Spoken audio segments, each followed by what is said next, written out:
Hey, gorgeous souls, this is Vix, and I'm here with your pick a card reading for the full moon lunar eclipse in Taurus, or whenever you happen to pop in and see this pick a card reading. So, the cards I'm using today: The Oracle of Portals by my good friend Tess Whitehurst. She's amazing. The Star Child Tarot by my friend Danielle Knoll, who's also amazing. And get this, the Galactic Guides Oracle by me and Ellie Grant. This is available right now for pre-order. It's coming out in January, but I thought it might be fun to use it in our pick a card this month. I also wanted to just do a really quick promo for my new book, Oracle Card Companion, Master the Art of Card Reading. If you want to know more about how to read Oracle cards, as you can see by how chunky this book is, there's so much more to it than just pulling a card and reading a message from the guidebook. Okay, one other thing I want to share with you: on the 31st of October, I am hosting an event called Healing the Witch Wound with Morgan Le Fay. It is $11 US, 90 minutes we're going to spend together, and I'm going to take you on a journey into Avalon, into the heart of Avalon, and we're going to connect with Morgan Le Fay and work on healing our witch wound. So if that sounds like something that is up your witchy street, the link will be below. Okay, so let's pull some cards. Please take a minute to connect with yourself. You may like to close your eyes. You may like to put a hand on your heart, whatever feels good for you. If you're somewhere it's not safe to do that, please don't. And let's take a deep inhale together. So inhale and exhale. And just take a moment here to set your intention for this reading. What do you need? What would you like to know? Is there something on your heart or your mind that is troubling you that you would like some guidance on? Take a moment to bring that to mind and just anchor it into your heart and hold it there and trust that you'll receive some guidance that you need, whether it is through something that I say in this reading, something you see in the cards, something you read in the comment section, that the guidance and messages you need, the messages you seek, will come to you. And I just set the intention, as always, that everything that comes through is in alignment with the best and highest good of all, and so it is. So now take a moment to pick your pile. Here on the left, we have pile 1 with the Dalmatian Jasper. In the center, pile 2 with the Amazonite. And over on the right side, pile 3 with the Rainbow Moonstone. You may be drawn to a crystal. You may be drawn to a number. You may be drawn to the cards on the screen. Trust yourself. Trust your intuition. Pick a pile, pick 2 piles, or pick all 3. It is all good. And remember to always take what resonates and leave the rest.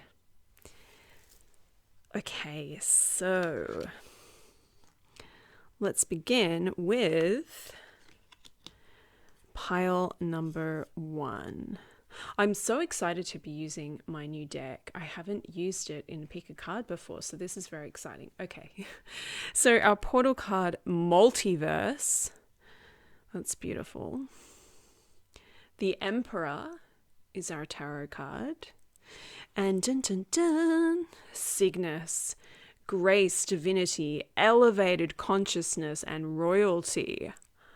Boom, boom, boom. This is this is kind of an amazing little spread that you got here. This is big. This is big and it's beautiful. This is big and it's beautiful. So we're coming out of eclipse season now, although we've got this one last eclipse to navigate. But your guides are saying that you have really amped up. You have really leveled up. It may not feel like it. You may not really be consciously aware of it, but there is something that has been shifting in you over these last few weeks that has just had a really big impact on your ability to shine bright, your ability to hold space for other people. There's just like a really beautiful message here of leveling up. So you have this elevated consciousness with Cygnus. You have this multiverse with your portal card. And then you have the Emperor. Like this just, and then you have on the Cygnus card as well, you have royalty as one of the keywords. And royalty is an interesting keyword to stick on there because sometimes when we think about royalty, we think of, old school monarchies, but that's not what it's about. It's about you becoming the monarch of your own life. And that is what is happening for you right now. You are getting crowned. You are like going to your own coronation. I nearly forgot the word for it then. You're about to go to your own coronation. And this is going to be really a powerful visualization for you to be working with as you navigate through this moon, this next week or so, as we move through the energy of this full moon. But there's also this feeling of like, this is where you're going from here on in. Like this is you now. Like this is you really, really, really owning it. The Emperor card reminds you, however, that it is not just about doing the spiritual work that will get you to that elevated consciousness and that higher consciousness energy and that higher vibration, whatever you want to call it, whatever word you want to use for it. It's not just the spiritual work that will get you there. The spiritual work will help you get there, but the things that you do here on the ground is very, very important also. It's a very important part of it. So the Emperor card, the Emperor Tarot card, always speaks of getting your shit together, basically. Like that is what the Emperor, whenever I see the Emperor, it's like, okay, okay, it's time to sort some stuff out. And it's time to sort out what my beautiful friend Hannah Wallace would call the muggle shit.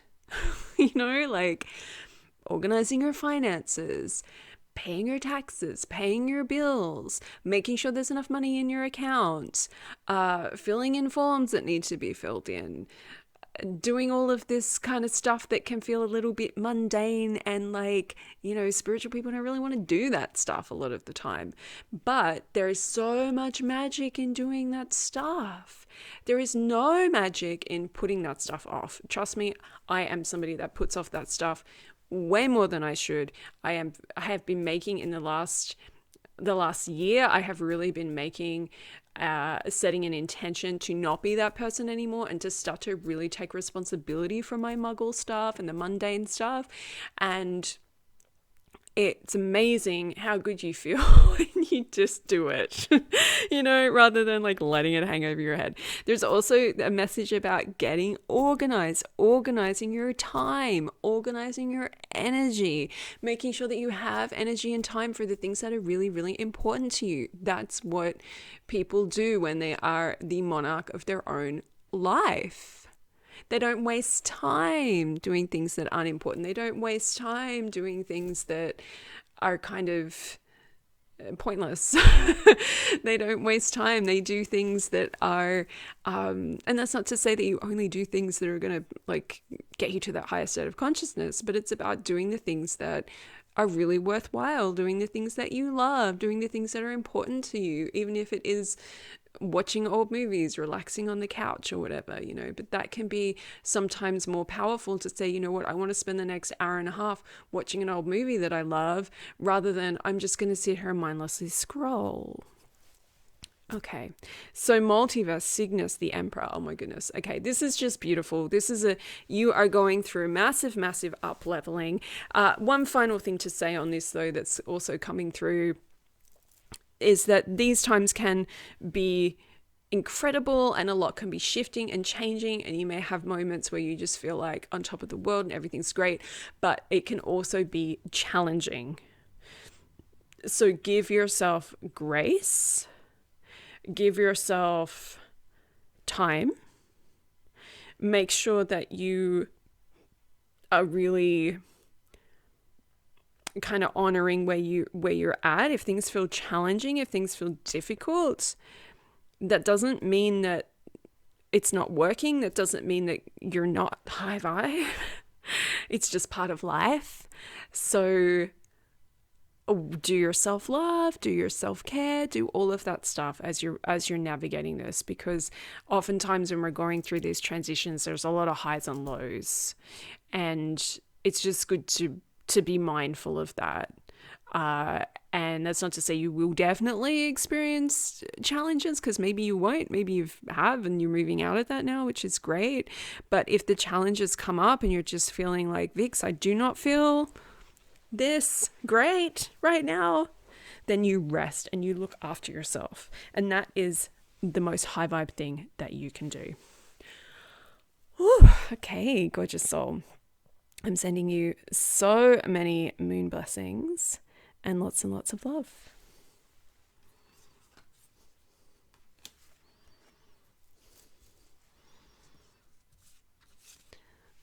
Okay. Pile number 2, your cards are oneness. Oh, that's such a beautiful image. Perspective. I'm loving how these cards work together. And, I'm so excited about using my deck. Neptune, depths, dreams, illusion, and imagination. So straight away, we've got here illusion, and we've got perspective, and we've got oneness. And this is such a wow combination, because it speaks so much around the illusion that we're all separate, the illusion that there are sides. Oh gosh, okay. Whew. So this is a big thing to talk about. The division on planet Earth right now is really very hard to handle. It's very, very difficult to handle. And it is coming about because so many people are not connected to oneness. They've completely bought into the illusion and the perspective of separation and division. And not only have they bought into it, but they are really kind of enjoying it on a psychic level. Which is, for those of us who are concerned about that, we're not doing that. And from what I've tuned into, maybe I should start doing these ascension reports again, but from what I've tuned into and what I've been shown and what I've been given, and again, this is all very relative, right? We get this guidance from our guides and angels. We get shown things. We don't always get this shown the same thing. So, maybe it resonates with you, maybe it doesn't. That's okay. But there's very, very few people right now who are holding any kind of oneness consciousness.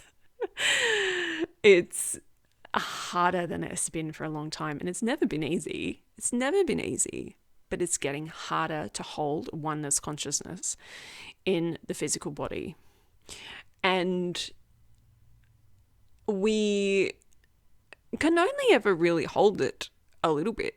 even even those of us who are doing the work and we're like unity, oneness, we're all one, and all this stuff.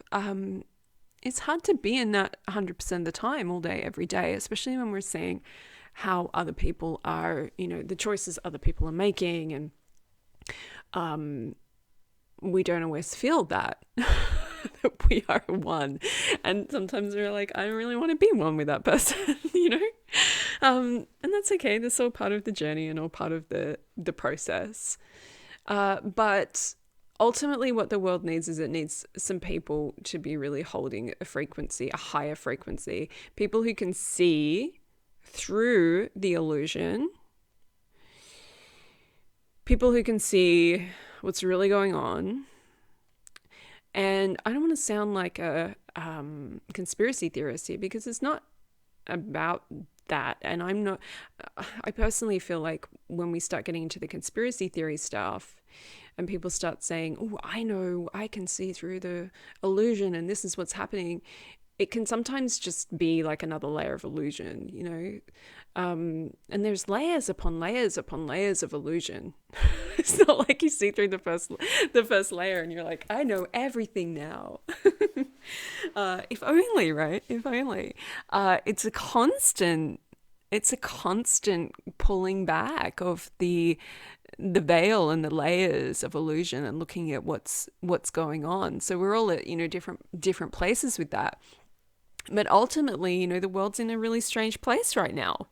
I think we can probably all agree with that. And holding a oneness consciousness is not about at all saying that what every person is doing is okay.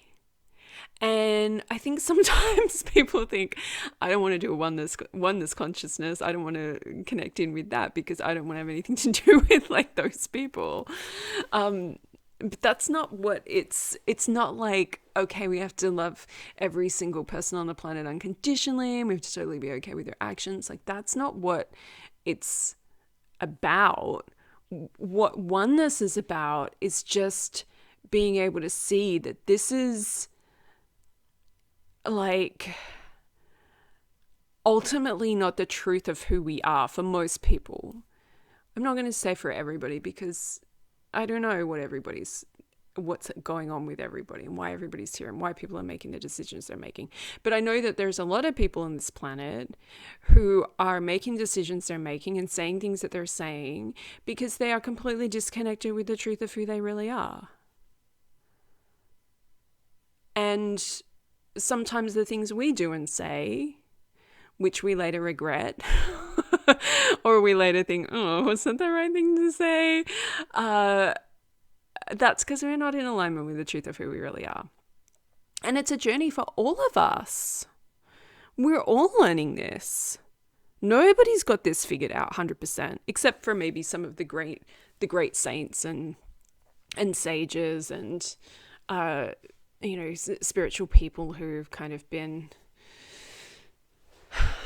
meditating on a mountain for however long. There's some people that are pretty close to getting it all figured out for sure, but for most of us, we're very much in this journey with it all.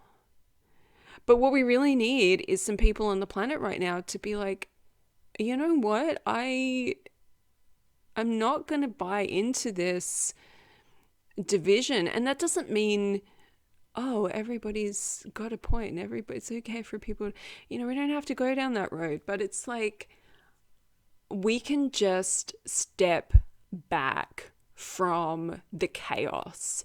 And it's so hard to talk about this because there's so many different aspects to it. And there's so many different truths to this as well, which is part of why it's difficult. Because there are lots of ways to see it that can still be true. I feel like I have a lot to say about this. But ultimately, if we can just step back and stop being, the message that's coming through really clear is the least we can do is stop being part of the problem. Right? So maybe we can't fully access oneness and unity consciousness right now because of everything that's happening in the world. Maybe we don't want to because of everything that's happening in the world. But we can choose not to be part of the problem. And that's going to be a different thing for everybody, right? Like defining that is going to be like totally different. You know, like for me, one thing that's coming up for me, one thing that I often find myself doing is getting involved in the comment section, is commenting on stuff, you know, with my truth and what I think is right and what I think is true. And when I do that, I feel very good in the moment because I feel like I'm speaking my truth and I'm sharing what is right and all of this stuff. And then very quickly, the comment section ends up being, you know, I'm checking it all day, right? I'm checking it all day because people are hating on me. People are saying something, you know, it's like, it becomes like a whole thing, right? So where are we being a part of the problem is the question. Where are we being part of the problem? Where are we creating more division within ourselves and within the world? And it may not have anything to do with current events right now, right? It may just be between you and somebody else in your life. It may be between something that's going on within you, some kind of division or conflict that's playing out within your own mind, within your own heart, decision that you need to make. Where can you no longer be part of that problem? And that is a step forward to creating and holding a unity frequency. And it's tough, and I feel like this little pick a card reading here is not enough to really explain everything that is kind of coming through with this topic, because this doesn't mean staying silent. It doesn't mean that we don't stand up for what's right or we don't stand up for what we believe in. But it's about finding a way to do that is effective and not just being part of the problem. And I think about this sometimes when somebody says something in the spiritual community and I'm like, oh, how could they say this? And you know, and then I, you know, the temptation to get in the comment section and tell them this is so problematic and this is so terrible and all these things. And occasionally I do that. But what I have found is a much better way. It's like when I wrote my post about Russell Brand, for anybody who saw that on Instagram, I thought a better way to deal with this actually is to write a post about it. Not get involved with people in comment sections, but to write a post. And that post had like, I don't know what I didn't look at the final numbers of how many people, but at one point there was like 800 people had liked that post and over 100 comments. And like, well, that's a lot more effective than just trying to sway people in the comment sections, you know? So that's kind of what I'm trying to say, you know. You got something to say, you got to say it effectively. Don't be a part of the problem. Be a part of the solution and share your views, share your truth, but do it in a way that's going to be effective. Oh, okay. It's a tough one. It's a tough one and it's a big one. And, you know, one of the other things that we really need to do in order to be able to hold this frequency of oneness and be able to hold these, to kind of saying, look, if you can't hold a frequency of oneness, just hold a high vibration. That would be really great right now. You know, like whatever high vibration means to you. But basically, there are so many people right now who are just in the depths of sadness, suffering, and fear. And we've got to have some people on the planet that are holding something a little bit higher than that, if possible. And hopefully that's you. And hopefully you can hold something higher, because we need it. We really, really need it. And we need people to hold something higher. That doesn't mean you have to be at that high state all the time. You're allowed to be sad. You're allowed to have days off. You're allowed to sit and cry. You're allowed to feel all your feelings. But if you can, most of the time, at least some of the time, be holding a high frequency for humanity, that would be really great. And that would be really appreciated by the guides. Okay. Gosh, wow. It's a big one. It's a really, really big one. And it's a big assignment for those of us who are called to do it. A really, really big assignment, but something that's very, very, very important right now. Oh, okay. If you have questions about that, post in the comments. Honestly, even send me an email and we can chat over email because this is like kind of a big one. Oh, okay. So enjoy yourself, gorgeous soul. Big, big stuff for you. Give yourself grace. Take space. Take space to get time off the internet. It's very, very important that we all do that, especially those of us that are trying to hold the higher frequencies. It's essential that we get space, space. Okay. Sending you so much love, huge waves of love and huge waves of gratitude as well from me and from the guides for all that you're doing and all that you will do. Lots and lots of love.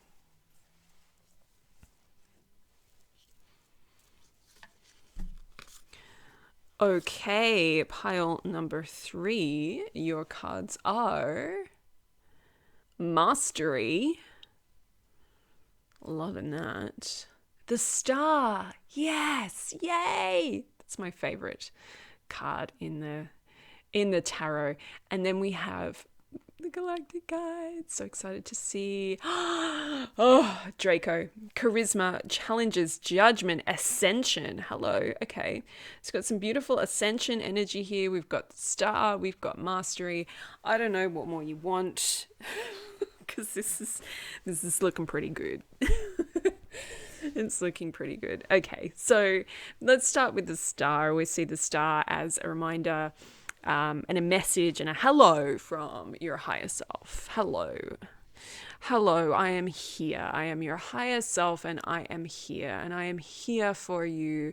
Anything that you need, ask for it. Anything that you need, ask for it. Please ask, please ask, please ask. Ask to be shown your next steps. Ask to be shown whatever guidance you need on your journey. Your higher self is like this ultimate guide that I think we just do not kind of appreciate enough. I mean, we talk about our higher self all the time, but it's like, you know, if you did one thing, call on your higher self every day. Like I don't know about you, but I have this list that's like, when I call my guides in, it takes like 20 minutes because there's so many names. And it's actually beautiful. It's a beautiful practice to do that. And my energy shifts so much when I sit and I recite names of goddesses and gods and angels and masters. And it just, wow, it feels amazing to do that. But, you know, if you're short on time, you call on your higher self, and your higher self can go to any of the guides and angels for you on your behalf and speak with them and bring back their guidance. So as much as it's nice to say, okay, who do I need to ask guidance from? Maybe I'll call on Lakshmi, maybe call on Draco, whoever you want to call on. But ultimately, you can just go straight to your higher self and you can get everything you need from your higher self. That's a big message coming through there. So then you've got Mastery. Wow. And, Draco. You know, I feel like I want to go to the guidebook and read you some of the guidebook about Draco. And I didn't do this for the other ones, but it's just such an amazing energy. And I think I even wrote something in the guidebook about how it was such a misunderstood energy. Okay, I'm gonna read it. Let's do that. Challenges are opportunities for growth. Watch your judgments and expectations of others. Use everything in your path as a stepping stone to your ascension.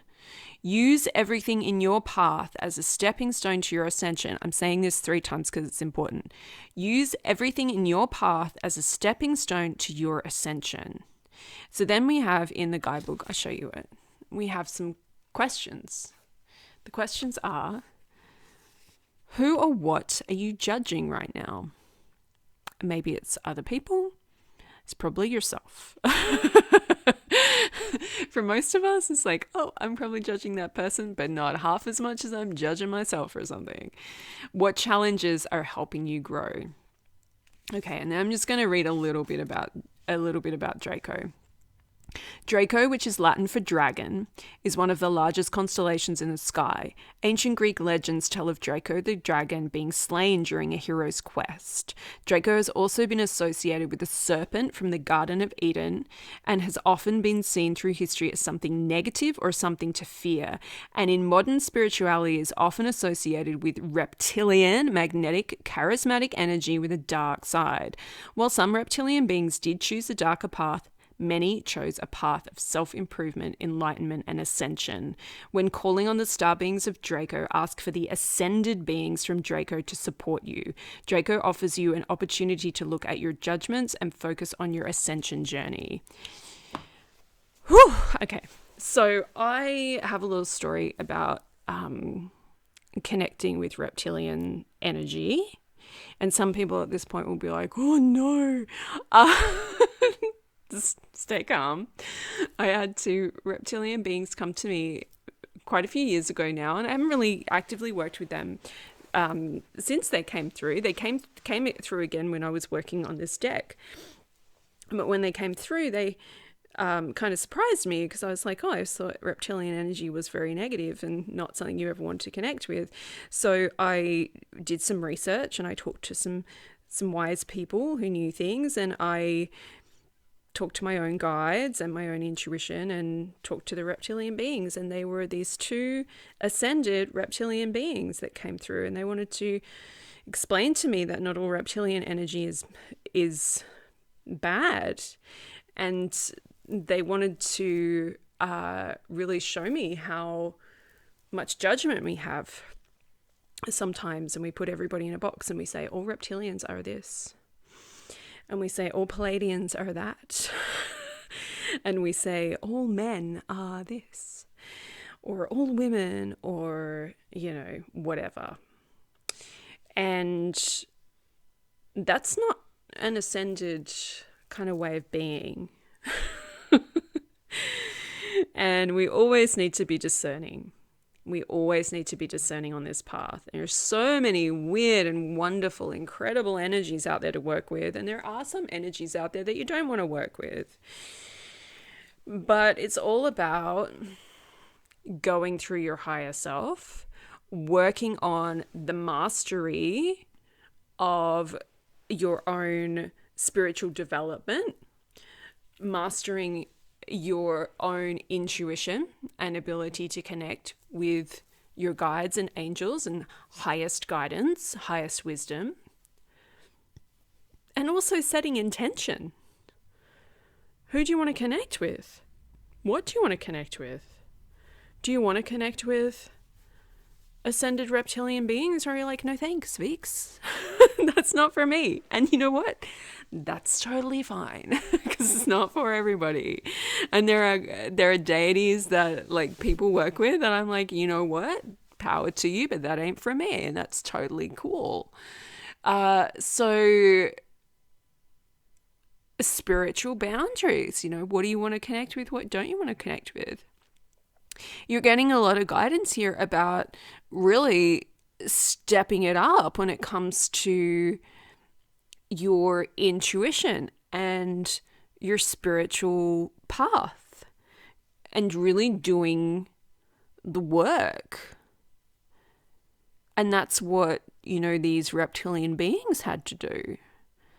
Because not only were they trying to, it's hard enough for us to reach ascension, right? Like for us to ascend and do the ascension work and work on ourselves and get to higher kind of places within our being and within our lives.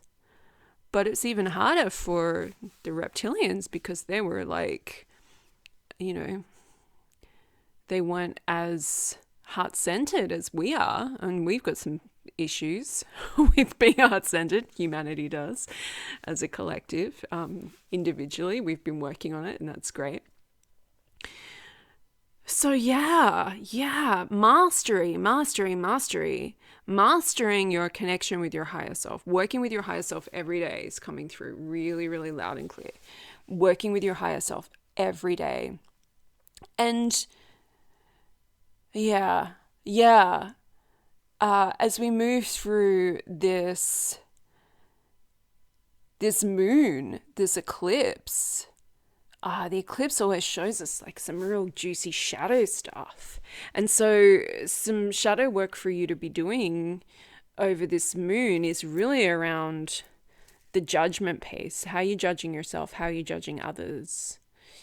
And working on discernment, working on developing your intuitive discernment and replacing that with judgment would be really, really useful for you, and connecting with your higher self, doing all this work through your higher self, letting your higher self help you with all of this. And I always say, these messages are always from me as well. So I'm very much resonating with this and taking all of this on as well. Uh, but yeah, ultimately, this is big stuff for you. You're really going to higher levels here, and just seeing, this mastery and the star and ascension, like some pretty good cards here for you around, your own ascension journey and how you're kind of definitely moving forward on that path, but just some, just really, this is just some extra things to be thinking about as you take that journey, and to help you on that journey, because you're very much on the journey. You've done so much work on yourself already, and this is just, ultimately helping you get a little bit even further ahead. Wow, how beautiful. Okay, gorgeous soul. I am sending you so much love, lots and lots of moon blessings, and I will see you next time.